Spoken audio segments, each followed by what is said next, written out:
For the repair of the remote control monitor by MSR, the following procedures were necessary: replacement of various electronic components and general cleanup of the unit. For testing, we add a 24-volt DC power supply. By supplying the necessary voltage, after a while, the unit turns on and the screen lights up. By pressing all the buttons, we also test if the unit responds accordingly.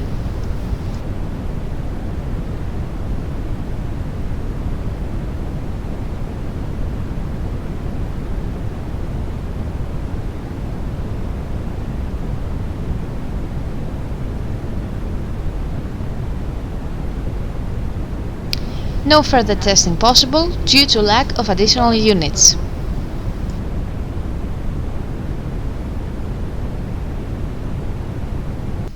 It is now clear that the unit is working successfully and is ready to be delivered to the customer.